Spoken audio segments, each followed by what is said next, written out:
Bio સાવર્ટનો લો છે. તો જ્યારે ચુંબકીય ક્ષેત્ર સમજવાની વાત આવે તો ચુંબકીય ક્ષેત્ર અત્યાર સુધી જે આપણે થોડું ચેક કર્યું એમાં ચુંબકીય બળ વિશે વાત કરી હતી અને ચુંબકીય બળ ચુંબકીય ક્ષેત્ર ભેગું વાત કરી હતી.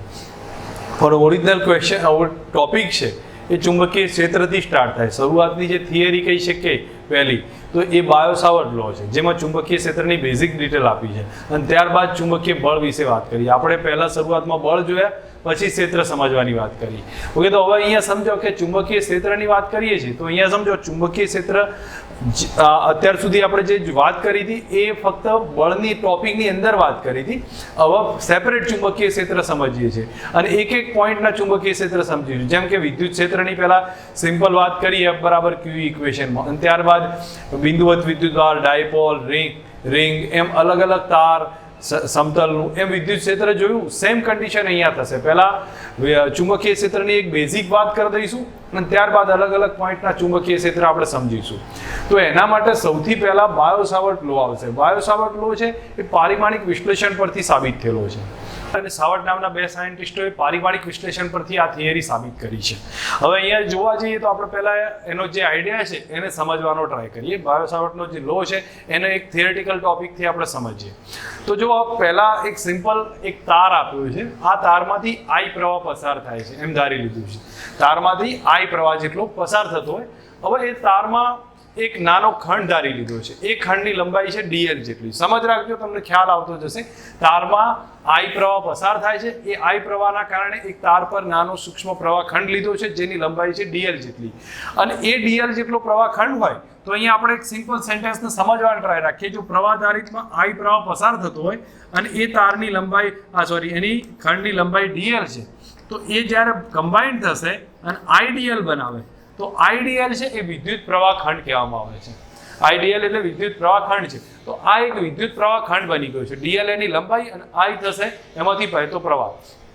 તો વિદ્યુત પ્રવાહ ખંડ બનશે. વિદ્યુત પ્રવાહ ખંડ એક સદિશ રાશિ છે જેની ડાયરેક્શન પ્રવાહની એટલે સ્પર્શકની ડાયરેક્શનમાં r તરફ જોવા મળશે.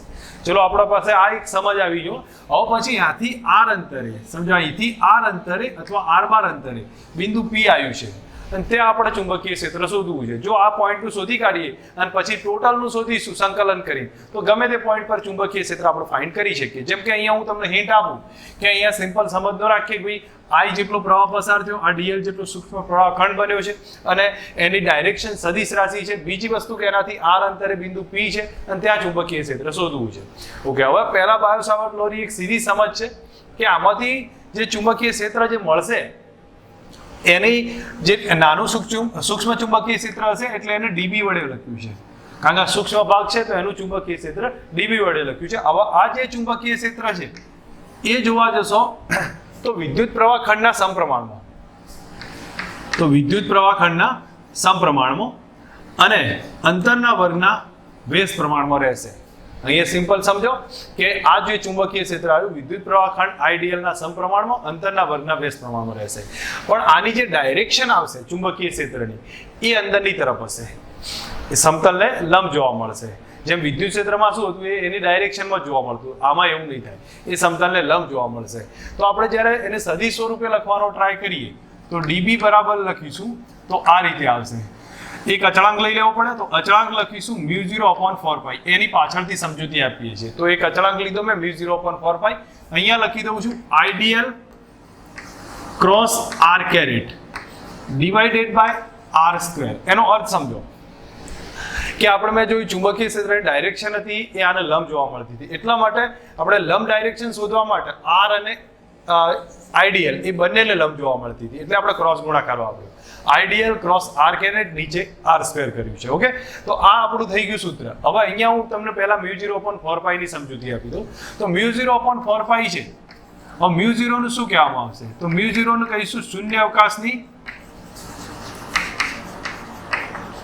Permittivity, permeability. મૂલ્ય જોવા જઈએ તો એનું મૂલ્ય આપણને મળશે 4π ક્રોસ 10⁻⁻⁷. હવે અહીંયા આનો એકમ અત્યારે હાલ હું એની વધારે ચર્ચા નહીં કરતો કારણ કે ચુંબકીય ક્ષેત્રના એક નોર્મલ ઇક્વેશન પરથી બની જાય છે અને જો આમાં બનાવવો હોય તો પણ આપણે યુઝ કરી લઈએ. ચલો, ચુંબકીય ક્ષેત્રનો એકમ ટેસ્લા થાય. બરોબર. μ0 નો એકમ આપણે ફાઇન્ડ કરવો છે, તો ઇઝ ઇક્વલ ટુ μ0 એમને એમ રાખું છું. r સ્ક્વેર છે એનો એકમ થશે મીટર સ્ક્વેર, તો મીટર સ્ક્વેર લખ્યો છે. dl i છે એનો એકમ એમ્પિયર, અને આ dl છે એનો એકમ એ મીટર થશે. r કેરેટ એકમ સદિશ છે, એકમ ના હોય, તો આમાં તમે આને કેન્સલ કરી દો તો આપણું μ0 નો એકમ થઈ જશે ટેસ્લા મીટર પર એમ્પિયર. તો આનો એકમ થશે ટેસ્લા મીટર પર એમ્પિયર. આ μ0 થઈ ગયું. અહીંયા સિમ્પલ સમજ જોવી હોય કે μ0 બરાબર શૂન્યાવકાશની પરમિએબિલિટી છે, એની વેલ્યુ છે 4 × 10⁻⁷. હવે આ થઈ ગઈ આ નાના પાર્ટ પાસે ચુંબકીય ક્ષેત્રની, એટલે નાના વિદ્યુત પ્રવાહ ખંડ પાસે ચુંબકીય ક્ષેત્ર, અને એની ડાયરેક્શન ક્યાં છે, તો અંદરની તરફ જતી હશે. એ પ્રમાણે હશે. હવે કયા કારણથી અંદરની તરફ જતી હશે, તો આપણે એક ચેક કરીએ. dl × r caret. હવે dl ક્યાં છે, ઉપરની તરફ છે. r કેરેટ ક્યાં છે, આ ડાયરેક્શનમાં હશે. તો dl idl × r કેરેટ ક્યાં જશે, અંદરની તરફ. એટલા માટે કઈ નિશાની બતાવી છે, ક્રોસ બતાવી છે. ઓકે, હવે આ થઈ ગઈ આની વાત આપણે સામાન્ય ડિટેલ.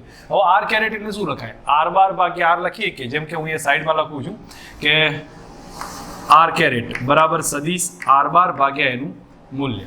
તો ચલો આનું મૂલ્ય db ની અંદર મૂકવાનો ટ્રાય કરું તો db બરાબર કયું રિલેશન આવશે, તો μ0/4π તો એમના એમ છે. અહીંયા થશે idl ક્રોસ r બાર થાય, અને નીચે શું થઈ જશે, એક r વધારાનો આવી ગયો, r³ થઈ ગયા. આ રિલેશન આવશે. હવે એક કામ કરી દઈએ કે આનું મૂલ્ય લખવું છે, તો db બરાબર મૂલ્યના આધારે ચેક કરું, તો db ઇઝ ઇક્વલ ટુ મૂલ્યમાં જોશો તો μ0/4π. અહીંયા લખવું હોય કે આના આધારે મૂલ્ય લખો તો બી ચાલશે, ગમે તેના આધારે લખશો ચાલશે. તો અહીંયા આનું મૂલ્ય છે idl ક્રોસ, એટલે r કેરેટનું મૂલ્ય 1 થાય. r કેરેટનું મૂલ્ય એકમ સદિશ છે એટલે 1 થશે, તો એ લખતો નથી.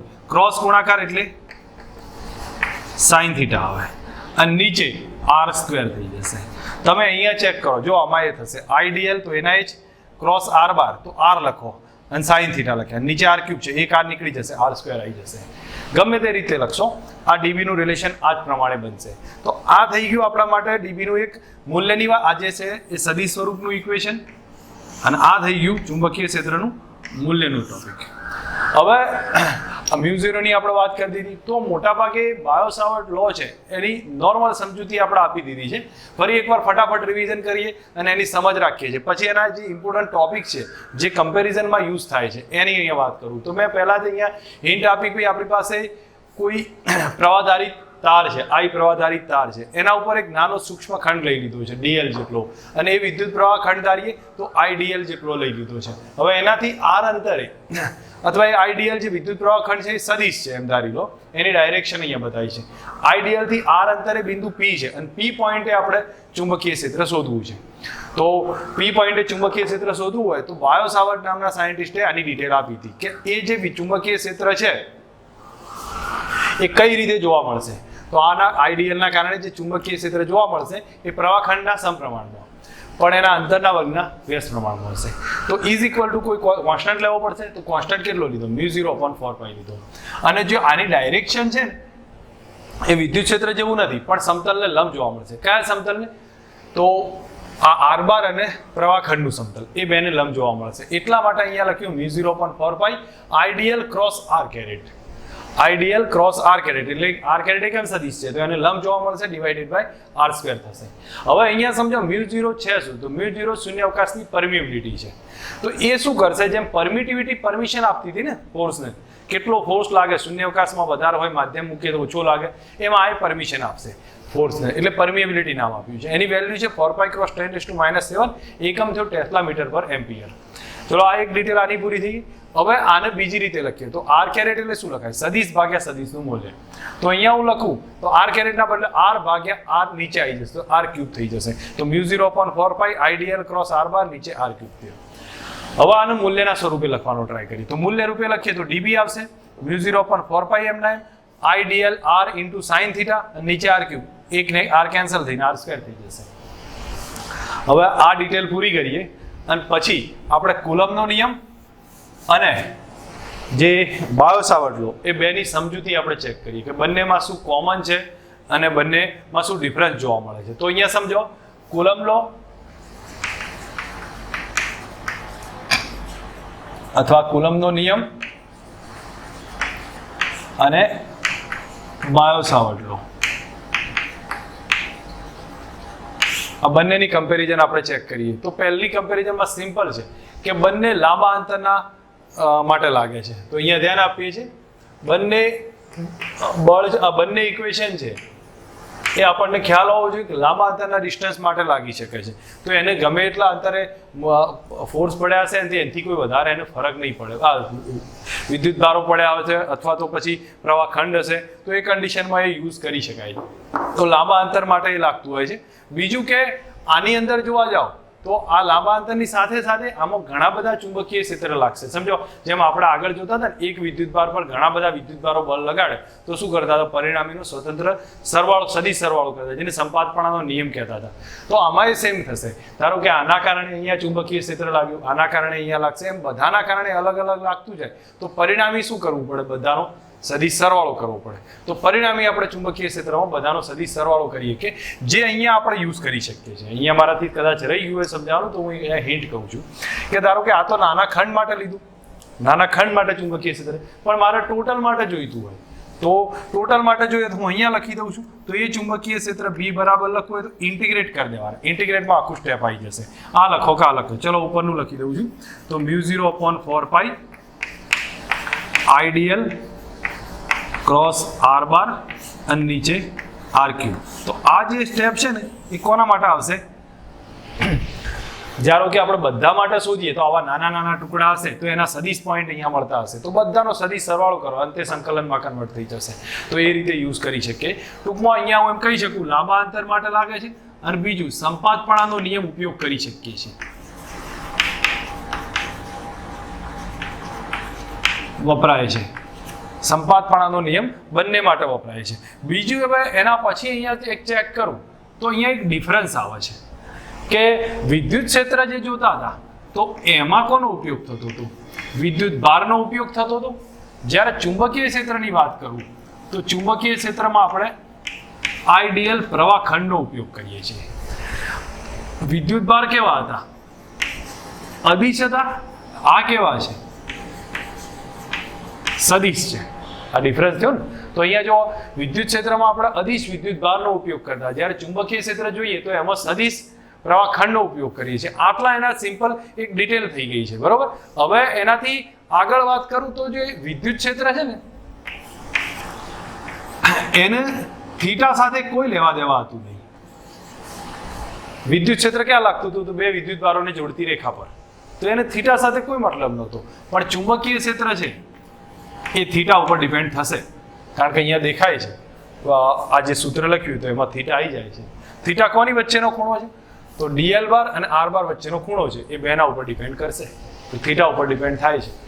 આ થઈ ગયું એની સામાન્ય બેઝિક ડિટેલ છે કે જે કમ્પેરિઝનમાં આપણે યુઝ કરીએ છીએ. બીજું હવે એનાથી હું આગળ એક તમને સમજાવવા છું કે એક થોડુંક ડિફરન્ટ ટોપિક છે કે μ0 ઇન્ટુ એપ્સાઇલોન 0. હવે આનો ગુણાકાર કેટલો થાય, μ0 ઇન્ટુ એપ્સાઇલોન 0. તો μ0 કેટલા છે, તો μ0 ની વેલ્યુ થઈ 4π × 10⁻⁷.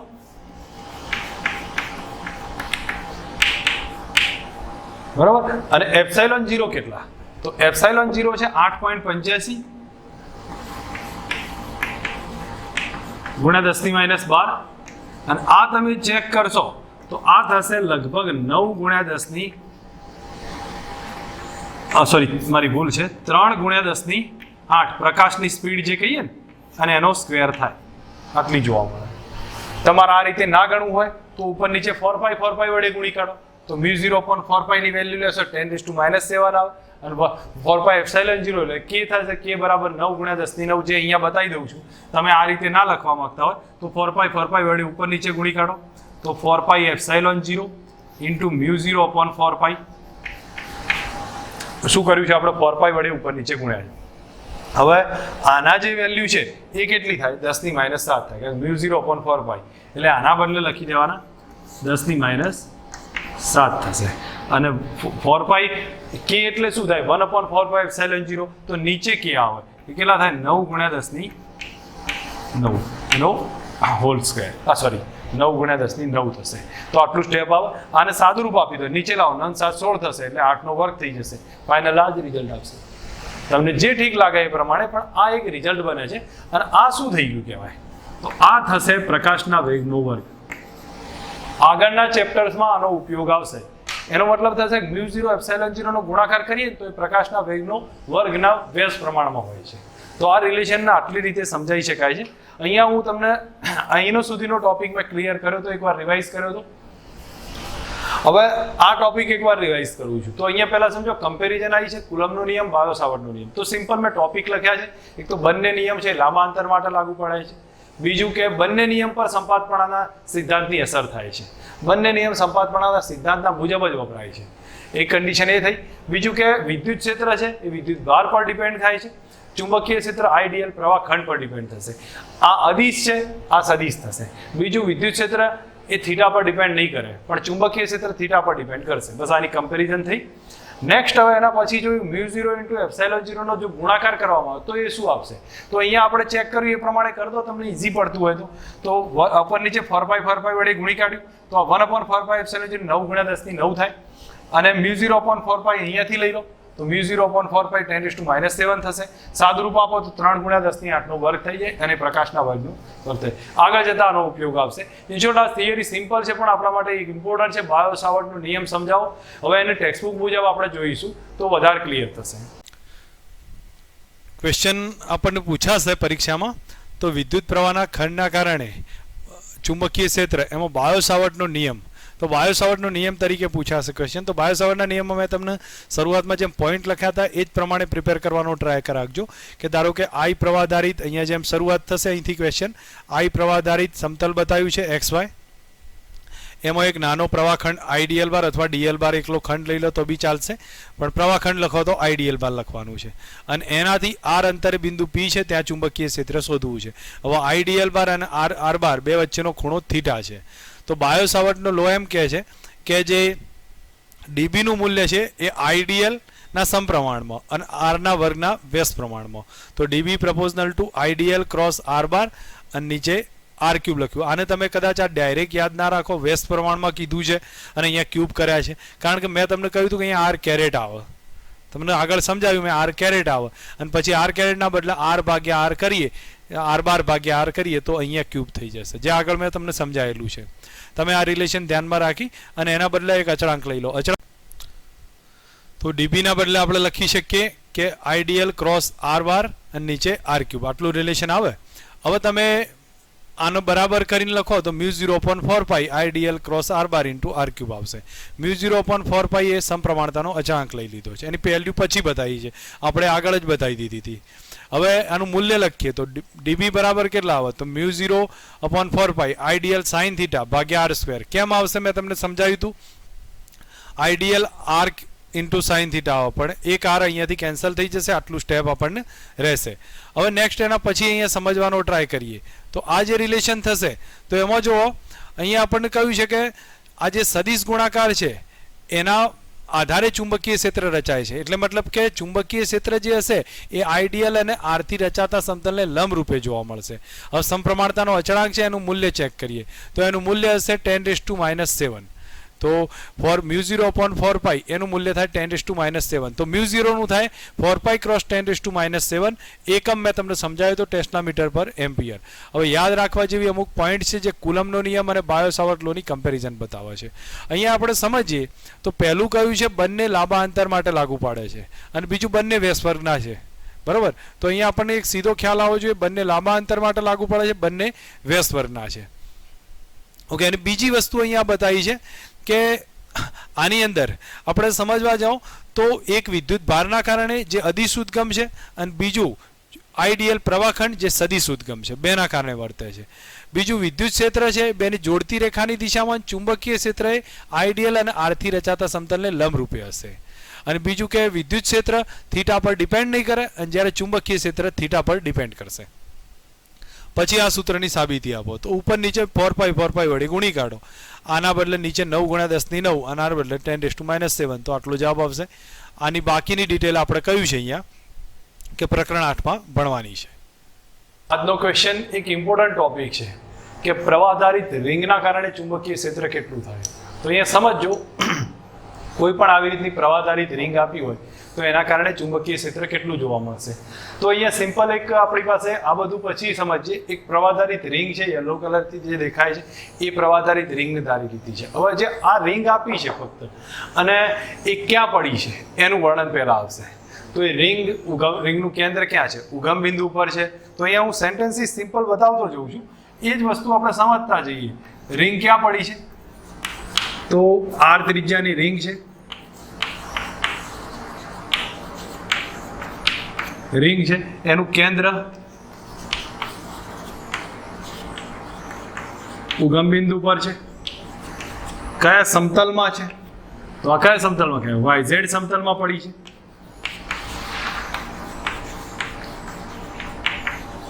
બસ આ સામાન્ય રિંગની ડિટેલ છે. અને આ રિંગના કેન્દ્રથી x અંતરે બિંદુ P આવ્યું છે, ત્યાં ચુંબકીય ક્ષેત્ર શોધવું છે. તો અહીંયા લખીએ છીએ રિંગથી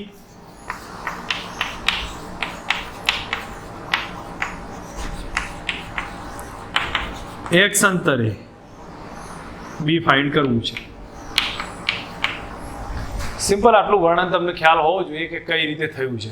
અને સામાન્ય ડિટેલ આકૃતિ પહેલા ડ્રો કરો, આકૃતિનું વર્ણન કરતા જાઓ તો આકૃતિની સમજ આવી જશે કે આમાં બતાવ્યું છે કે આકૃતિમાં R ત્રિજ્યાની એક રિંગ છે, જે અહીંયા હું બતાવી દઉં છું. કેપિટલ R ત્રિજ્યાની એક રિંગ છે.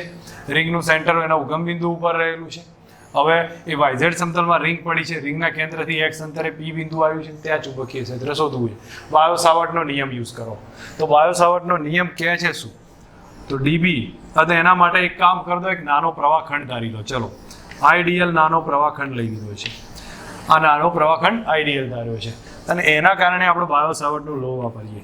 તો એનું સૂક્ષ્મ ભાગનું DB નું સૂત્ર હતું સદિશ સ્વરૂપે, તો μ0/4π આઈડિયલ ક્રોસ R બાર અને નીચે R3. આ રિલેશન હતું. ચલો આને મૂલ્યના સ્વરૂપમાં ચેક કરું. મૂલ્યના સ્વરૂપમાં ચેક કરું તો હું DB લખી દઉં, આ ડાયરેક્શન કાર્ડ નાખું છું, અને એ વખતે આનું માનાંકમાં મૂલ્ય બતાવી શકું છું. આટલું સ્ટેપ આપણને ખ્યાલ આવશે. ચલો આને સ્ટેપ વાઇઝ જોવા જઈએ. હવે એક રિલેશન લખી દઉં. તો રિલેશનમાં અહીંયા હું એક સ્ટેપ બતાવું છું કે DB બરાબર કેટલા થશે. DB બરાબર તો μ0/4π, જે આપણે આગળ સૂત્ર લખતા હતા ને, ideal sine theta upon R². તો આઈડિયલ R સાઇન થીટા અને નીચે R³ આવે, પણ એક R નીકળી જાય એટલે આટલું થીટા આવે. હવે તમને એક હિન્ટ કહું છું કે આ થીટા કોની વચ્ચેનો ખૂણો હતો? તો આઈડિયલ અને R વચ્ચેનો ખૂણો હતો. તો અહીંયા સમજવા જાઓ, આઈડિયલ આમ બહાર આવે છે, પ્રવાહ આમથી આમ ફરે છે. સમજો, હું હિન્ટ આપું છું એ પ્રમાણે. પ્રવાહ જે છે એ આમ બહાર આવે છે, તો આ ડાયરેક્શનમાં પ્રવાહ ફરે રાખે છે. તો આઈડિયલની ડાયરેક્શન પ્રવાહની ડાયરેક્શનમાં એટલે આ તરફ હશે. આઈડિયલ આમ બહાર આવતો હોય એ ડાયરેક્શનમાં જોવા મળશે, આ તરફ રહેશે. હવે R બાર ક્યાં છે? તો R બાર જો આઈડિયલ આ ડાયરેક્શનમાં છે, આ ડાયરેક્શન આપણે આઈડિયલની ધારીએ, R બાર આ ડાયરેક્શનમાં છે. તો આઈડિયલ અને R બાર બંને કેવા થયા? એકબીજાને લંબ છે, 90 નો એંગલ છે. ધેટ મીન્સ થીટા કેટલો થશે? 90 ડિગ્રી. હવે થીટા 90 ડિગ્રી થાય તો સાઇન 91 થઈ જશે. તો હવે DB નું સૂત્ર કયું થયું? તો DB બરાબર થયા μ0/4π આઈડિયલ અપોન R² થશે. હવે અહીંયા જોવા જાઓ તો આ અહીંયા DB હશે કઈ ડાયરેક્શનમાં? તો તમને હવે ક્લિયર થશે કે DB ની ડાયરેક્શન ક્યાં હશે. આ પોઈન્ટ પર આપણે દોરી તો દીધી છે, પણ ઓરિજિનલ ડાયરેક્શન ક્યાં જોવા મળશે? તો મેં તમને હિન્ટ શું આપી શરૂઆતમાં? આઈડિયલ આ બહાર આવે છે, તો આઈડિયલ બહાર આવશે, R બાર આ ડાયરેક્શનમાં જશે. તો આપણે ક્રોસ ગુણાકાર કરવાનો છે, આઈડિયલ ક્રોસ R બાર. તો આઈડિયલ આમ બહાર આવે છે, R બાર આ ડાયરેક્શનમાં, આઈડિયલ ક્રોસ R બાર.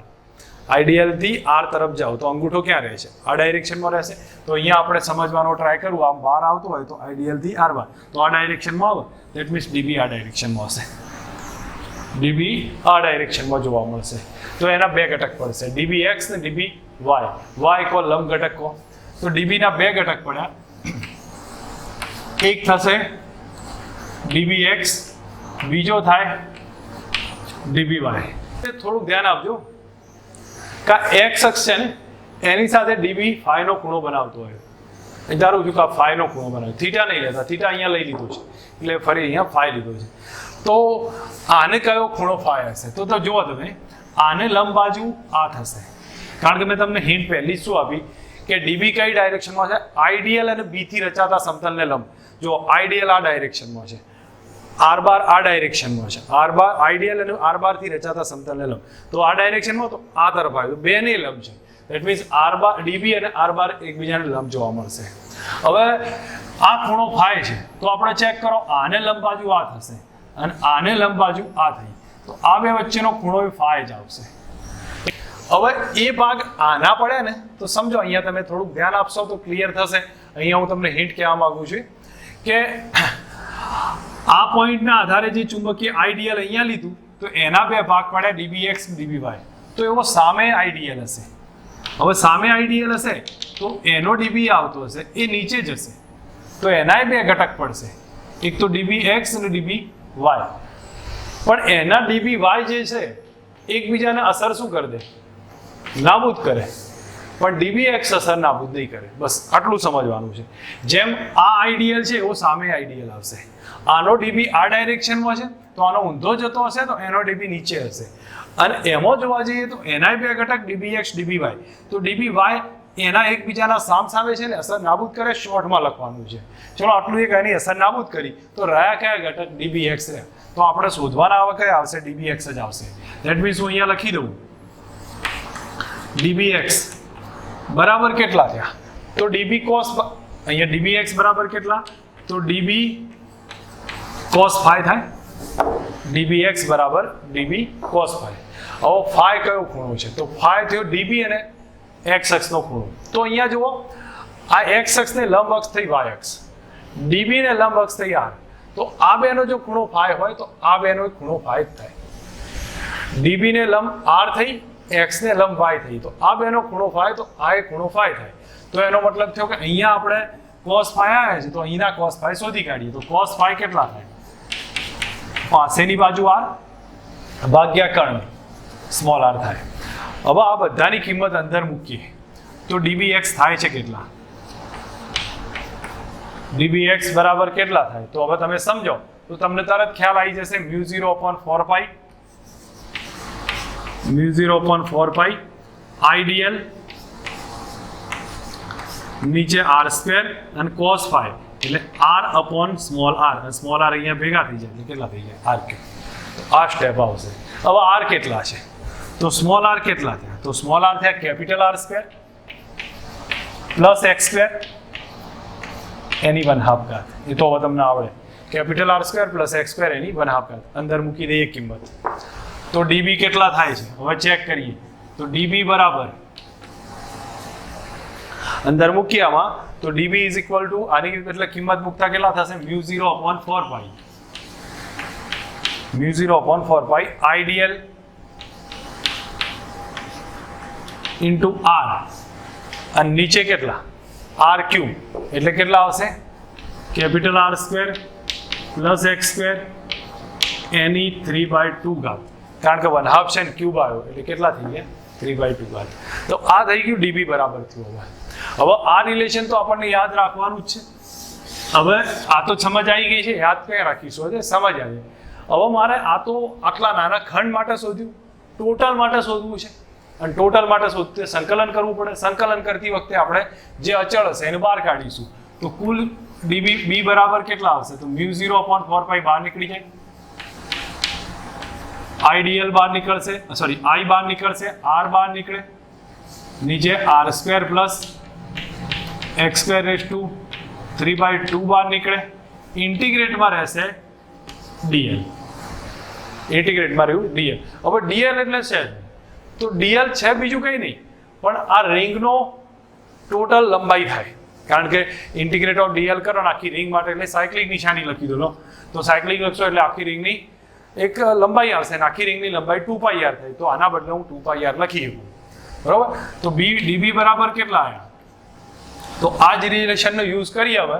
તો ડીબી બરાબર μ0 I r square into 2πr divided by 4 pi into r² plus x² d3/2. આમાંથી પાઈ પાઈ કેન્સલ કરી દો અને તેનું ઇક્વેશન કયું થયું? μ0 અપોન 2 થશે. અહીંયા i r² અને r² plus x² rays to 3/2. આ સ્ટેપ થઈ ગયું. હવે આની ડાયરેક્શન ક્યાં છે? તો dbx ની ડાયરેક્શનમાં. તો dbx તો x ડાયરેક્શનમાં, એટલે આપણે દિશા બતાવી કયા કેરેટ મૂકીએ કે આઈ કેરેટ મૂકીએ કે. હવે એક આખો કોન્સેપ્ટ થિયરિટિકલ બન્યો છે, પણ હું માનું ત્યાં સુધી જો થિયરિટિકલમાં આપણે મેથેમેટિકલ બન્યો છે, પણ મેથેમેટિકલ કોન્સેપ્ટનું પ્રોપર એક સમજ આવી જશે તો આમાં કંઈ વધારે બનશે નહીં.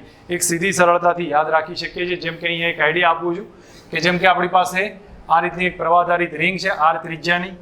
એનું કેન્દ્ર ક્યાં રહેલું છે? ઉગમ બિંદુ પર રહેલું છે. કયા સમતલમાં રિંગ રહી છે? તો રિંગ રહી છે yz સમતલમાં. અને રિંગના કેન્દ્રથી x અંતરે બિંદુ P આવ્યું છે, ત્યાં આપણે ચુંબકીય ક્ષેત્ર શોધવું છે. સામાન્ય વર્ણન અહીંયા કહી શકીએ. રિંગના ઉપર એક નાનો પ્રવાહખંડ આઈડીએલ ધાર્યો છે અને આઈડીએલના કારણે આપણે r અંતરે db શોધવું છે. તો db નું સૂત્ર બાયો સાવર્ટના નિયમ મુજબ લખાય μ0/4π IDL ક્રોસ r બાર નીચે r3. હવે એનું તમે મૂલ્ય લખી દો. તો મૂલ્ય લખશો તો આ રીતે થશે db બરાબર μ0/4π IDL sin θ નીચે r². પણ મેં જેમ હિન્ટ આપી હતી આઈડીએલ અને r બે વચ્ચેનો ખૂણો હંમેશા 90 હશે. તો આપણે 90 લખીએ, sin 91 થશે. તો આપણું આ સૂત્ર બનશે. હવે db ના બે ઘટક પડ્યા. કયા કયા? dbx અને dby. જો એના ઘટક એવા પડ્યા તો સામેના એ db અહીંયા આવશે, એના બે ઘટક પડશે dbx અને dby. તો એમાં dby છે એકબીજાની અસર શું કરે? નાબૂદ કરે. જ્યારે રહેશે કયા ઘટક? dbx રહેશે. તો આપણે dbx ની જ વાત કરીએ, જે નાબૂદ થતા ઘટકને કેન્સલ કરી દઈએ. તો dbx બરાબર કેટલા રહ્યા? db cos phi રહ્યા. ઓકે, તો phi કોની વચ્ચેનો ખૂણો છે? phi db અને x અક્ષ વચ્ચેનો ખૂણો છે. હવે અહીંયા આપણને આ રિઝલ્ટ આવે તો આને લંબ બાજુ આ થાય, આને લંબ બાજુ આ થશે, તો આ બે વચ્ચેનો ખૂણો phi આવશે. હવે જો આટલું રિલેશનમાં તમને સમજ આવે તો dbx બરાબર db cos phi છે. તો db ના બે ઘટક પડ્યા, એક તો dbx dby. હવે અહીંયા જોયું કે dby છે એ સામસામે એકબીજાની અસર શું કરતા હતા? નાબૂદ કરશે. તો આપણે રહેશે કયો ઘટક? dbx રહેશે. તો અહીંયા dbx બરાબર db કેટલા? cos phi. તો cos phi છે કેટલા? તો phi કોની વચ્ચેનો ખૂણો થયો?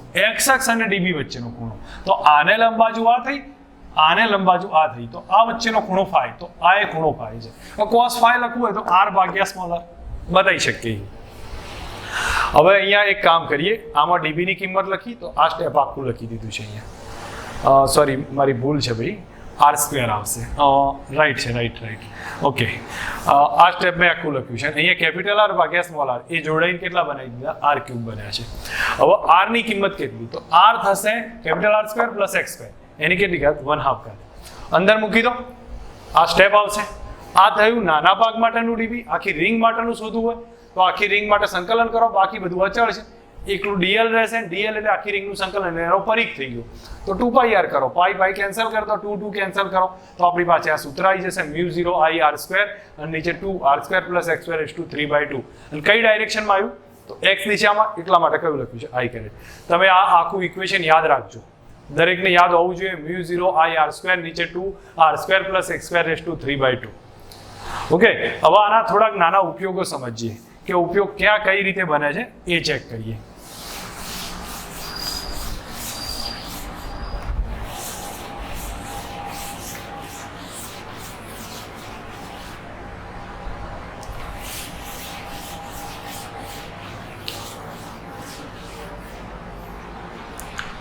જો વિદ્યુત પ્રવાહધારિત રિંગ હોય તો એના કારણે ચુંબકીય ક્ષેત્ર કયું છે એનો ક્વેશ્ચન જો આપણને પૂછાય તો મેં તમને કહ્યું હતું કે મોટાભાગે મેથેમેટિકલ કોન્સેપ્ટ સમજવાનો ટ્રાય રાખજો.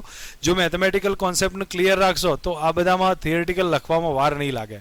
લખાણમાં આપણે એમ બતાવીએ કે આર ત્રિજ્યા આ આઈ પ્રવાહધારિત અને આર ત્રિજ્યાની એક રિંગ દર્શાવેલી છે. એક કેન્દ્ર એનું ઉગમ બિંદુ પર છે, yz સમતલમાં પડી છે અને એના કેન્દ્રથી x અંતરે બિંદુ P છે, ત્યાં ચુંબકીય ક્ષેત્ર શોધવાનું છે.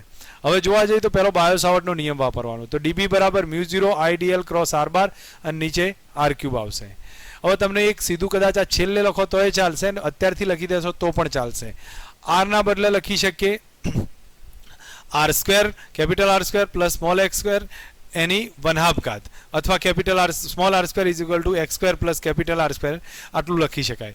હવે એક કામ કરીએ, આની અંદરથી જ્યારે આનું મૂલ્ય લખવાનો ટ્રાય કરીએ તો મૂલ્ય લખીએ તો એ વખતે μ0/4π IDL આવશે અને નીચે આના જે કિંમત લખીશું તો એ વખતે કિંમતમાં વાસ્તવમાં ઘાતમાં ફરક છે તો વાસ્તવમાં સ્ક્વેર આવશે અહીંયા અને સ્ક્વેર આવે તો એના આધારે અહીંયા સીધું આટલું સ્ટેપ લખીએ કે અથવા પછી તમે આપણે જેમ લખાયા છે એમ મેથેમેટિકલ સ્ટેપ યાદ રાખી લો. ઓકે, હવે એનાથી આગળ જોઈએ તો આ સ્ટેપ આપણી પાસે ક્લિયર થઈ જાય પછી મેં તમને કહ્યું હતું ભાઈ આની અંદર જે ડીબીના બે ઘટક પડશે, જેમ કે અહીંયા હિન્ટ આપ્યું છે આ ડીબીનો આ ઘટક અને બીજો એક સામેના ભાગનો એક ઘટક, એના ડીબીના બે ઘટક પડશે. તો અહીંયા ડીબીના બે ઘટક પડ્યા, ડીબી એક્સ અને ડીબી વાય, જેને લંબ ઘટક કહ્યો છે. અહીં સામે પણ એ જ રીતે પડશે ડીબી એક્સ અને ડીબી વાય. તો બંને સામસામેના ઘટક લંબ ઘટક છે, એકબીજાની અસર નાબૂદ કરે અને એક્સ ઘટકને કોઈ નાબૂદ નહીં કરે. તો એટલા માટે આપણે પરિણામી ડીબી એક્સ રહેશે. ડીબી એક્સ એટલે આપણે અહીંયા કહી શકીએ dB cos theta. DB cos theta આવી ગયો. હવે કોસ થીટાનું કામ અહીંયા મળી જાય તો કોસ થીટા બરાબર કેટલા થશે? તો કોસ થીટા બરાબર કેટલા લખાય? તો પાસેની બાજુ અહીંયા જો મેં તમને હિન્ટ આપી હતી, આને લંબ બાજુ વાય અક્ષ થશે અને આને લંબ બાજુ આ થાય તો આ બે વચ્ચેનો ખૂણો થીટા તો આ એક ખૂણો થીટા થાય. તો કોસ થીટા બરાબર પાસેની બાજુ r ભાગ્યા સ્મોલ r લખી શકીએ. તો આટલું સ્ટેપ આવશે. તમે એને અંદર કિંમતમાં મૂકશો તો આ રિલેશન આવશે, અથવા તમે મેં જેમ બતાવ્યું છે એ પ્રમાણેના મેથેમેટિકલ સ્ટેપ લખી દો, કોઈ ખોટું નથી. હવે આ જે સ્ટેપ પૂરું થઈ જાય એટલે પછી ટોટલ માટે ચેક કરીએ. તો ટોટલ માટે આપણે સંકલન કરવું પડશે. સંકલન કરીએ તો અહીંયા 2πr આવશે. તો આ ઘટક કારણ કે એનો પરિઘ જેટલો થઈ જશે લંબાઈ અને 2πr કિંમત મૂકીએ એટલે ફાઇનલ રિલેશન આવશે, બરોબર. પછી કેન્દ્ર આગળ ચુંબકીય ક્ષેત્ર શોધવું હોય તો કેન્દ્ર આગળ x બરાબર 0 કરો. x બરાબર 0 કરીને સમજાવ્યું ત્યારે b આપણને કેટલા આવે? μ0I/2r જેટલા મળશે. આ બધા ચુંબકીય ક્ષેત્ર x અક્ષની ડાયરેક્શનમાં છે એટલા માટે i કેરેટ મેં લખ્યા છે. ઇન શોર્ટ, જો તમને મેથેમેટિકલ સ્ટેપમાં કોન્સેપ્ટમાં હજી કોઈ પ્રોબ્લેમ રહેતો હોય તો તમે મેં જેમ લખાયું છે એ પ્રમાણેનું ડિટેલનું પ્રિપેર કરી લો, કારણ કે આ અમુક સ્ટેપ નીકાળી દીધા છે એટલા માટે આની અંદર તમને તૈયાર કરવામાં તકલીફ પડશે. એના કરતાં જેમ લખાયું છે એમ એકવાર નોટમાં લખી દો અથવા બુકમાં જે પ્રમાણે એડજસ્ટ કરજો.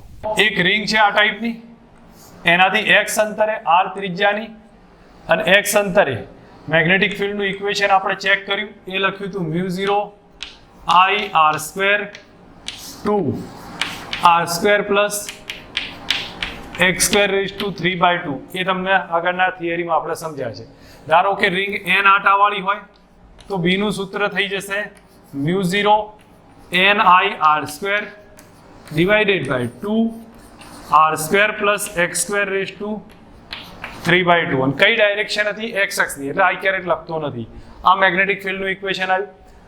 સમજો આ બધી કન્ડિશનમાં સેન્ટર પર મેગ્નેટિક ફિલ્ડ લેવું છે તો સેન્ટર પર મેગ્નેટિક ફિલ્ડ હોય કેન્દ્ર પર, તો એ કન્ડિશનમાં x કેટલા થાય? 0 થાય. x 0 થાય તો આની અંદર કિંમત મૂકીએ તો આપણું સૂત્ર થશે μ0I, આની અંદર લખું છું μ0x0 તો કેટલા થઈ જશે? r³ થશે, એક નીકળી જશે, μ0I/2r થાય. n આટા હોય તો μ0NI/2r થઈ જશે. આ કેન્દ્ર ઉપર મેગ્નેટિક ફિલ્ડ આવ્યું. એવું જ તમે અહીંયા ચેક કરી શકો, x બરાબર r પાસે મેગ્નેટિક ફિલ્ડ કેટલું? તો આ તો સામાન્ય વસ્તુ છે, તમે અંદર લખી દો x બરાબર r તો અહીંયા એક રિલેશન બનશે ને એ રીતે મેગ્નેટિક ફિલ્ડ ફાઇન્ડ કરી શકાય છે. એની કોઈ મોટી વસ્તુ છે નહીં. એક આ સ્ટેપ આપણને ધ્યાન હોવું જોઈએ, બરોબર, કે કઈ રીતથી અલગ અલગ અંતર માટે મેગ્નેટિક ફિલ્ડ ફાઇન્ડ કરીએ છીએ. હવે આ મેગ્નેટિક ફિલ્ડની ડિટેલ આપણને પ્રોપર સમજ આવવાની છે. બાકીની ડિટેલ છે આપણે નીચલા લેક્ચર્સમાં આપણે આને પ્રોપર રીતે સમજવાનો ટ્રાય કરીશું, જેથી અલગ અલગ પોઈન્ટ પર મેગ્નેટિક ફિલ્ડ કેટલું આવે છે. કેન્દ્ર પર આટલું આવશે અને આજુબાજુ કેટલું જોવા મળશે. ઓકે, બીજી વસ્તુ હવે તમને એક હિન્ટ કહેવામાં કે ધારો કે કોઈ ચાપ આપ્યો છે, ધારો કે સમજી લો કે આ રીતનો ચાપ છે થીટા એંગલનો, I પ્રવાહ વહે છે, r ત્રિજ્યા છે. તો આ થીટા છે તો એના માટે આપણે શું કરીશું? કેટલું થશે મેગ્નેટિક ફિલ્ડ? તો આખી રિંગ હતી તો આખી રિંગના સેન્ટર પર, આખી રિંગ ધારો કે હું અહીંયા ધારી લઉં છું, આ સેન્ટર પરની વાત કરી તો મેગ્નેટિક ફિલ્ડ આટલું આવ્યું, તો સેન્ટર પર મેગ્નેટિક ફિલ્ડ આટલું છે. તો આપણે એક કામ કરીએ, એ જ રિલેશનમાં લખું છું. ધારો કે આખી લંબાઈ એટલે 2πr થશે, આખી લંબાઈ 2πr, તો 2πr એ મેગ્નેટિક ફિલ્ડ b છે. b એટલે કેટલા? μ0I/2r, μ0I/2r છે. તો આપણી પાસે આ એંગલ થીટા છે તો આ ચાપની લંબાઈ કેટલી થાય? થીટા × r થાય. થીટા ઇન્ટુ આર થશે. અથવા પછી એક કામ આનાથી બી ઇઝી પડે એવું કરી નાખીએ કે આખો એંગલ કેટલો, તો આખો એંગલ છે 2π, તો 2π એંગલ માટે મેગ્નેટિક ફિલ્ડ આટલું થયું.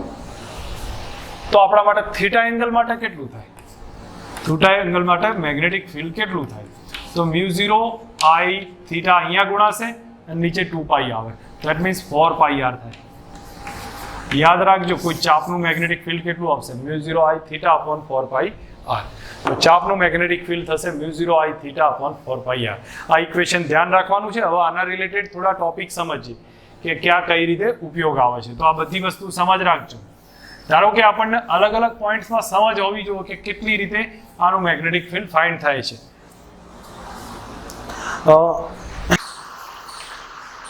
ચુંબકીય ક્ષેત્રની ડાયરેક્શન નક્કી કરવી છે. તો ચુંબકીય ક્ષેત્રની રિંગમાં ડાયરેક્શન નક્કી કરવી હોય તો આપણે અહીંયા એક રિંગ લઈ લીધી છે. હવે રિંગમાં ધારો કે આ રીતે પ્રવાહ પસાર થાય છે, તો રિંગમાં આ રીતે પ્રવાહ પસાર થતો હોય તો આપણી આંગળીઓ છે ને એ પ્રવાહની ડાયરેક્શનમાં રાખવાની.